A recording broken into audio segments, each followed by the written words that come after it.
काली अंगना दुआरल पाके रखिया घर में सब कुछ सजा के रखिया घरवा में माला फूल सजा के हो सजा के सात बहिना के बुलावे के पड़ी भैरव बाबा से कह के सात बहिना के बुलावे के पड़ी भैरव बाबा से कह के काल्हे अंगना दुआरल पाके रखिया घर में सब कुछ सजा के काल्हे अंगना दुआरल पाके रखिया घर में सब कुछ सजा के रखिया घरवा में माला फूल सजा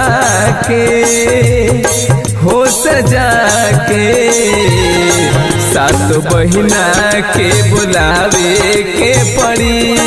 भैरव बाबा से कह के सात बहिना के बुलावे के पड़ी भैरव बाबा से कह के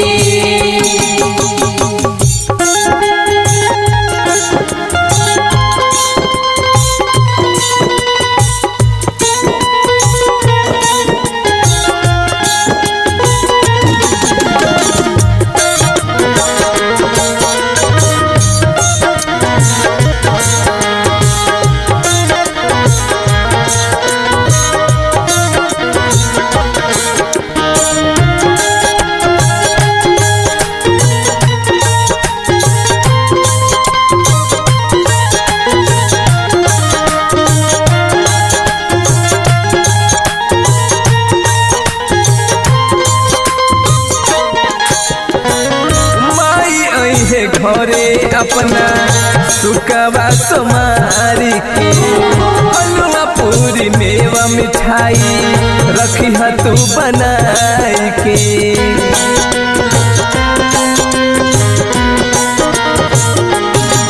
माई अहे घरे अपना सुकवा सोमार के हलवा पूरी मेवा मिठाई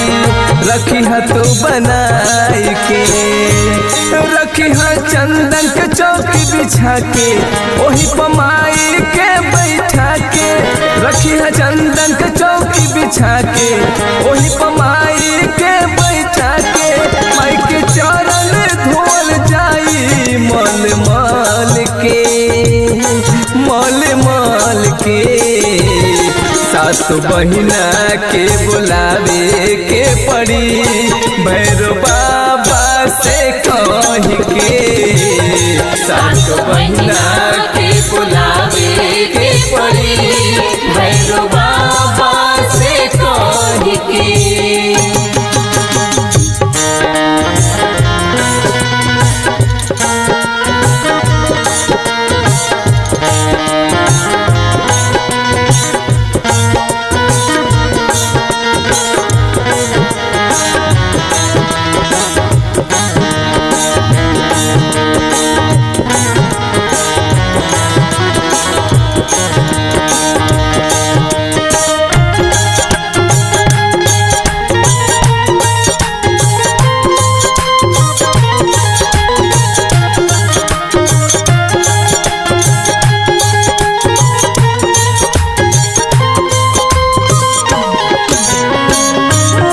घरे तो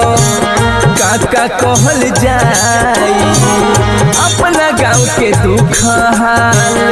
सब कहल जाई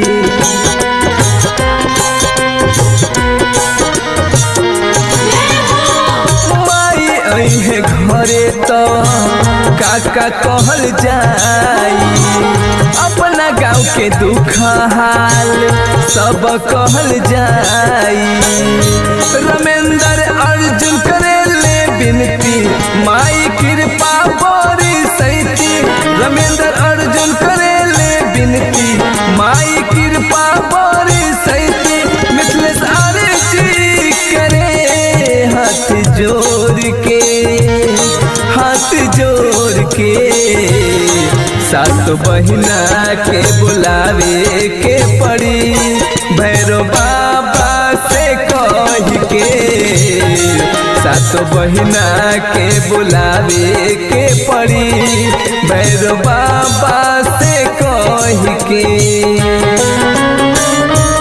काल्हे अंगना दुआरल पाके रखिया घर में सब कुछ सजा के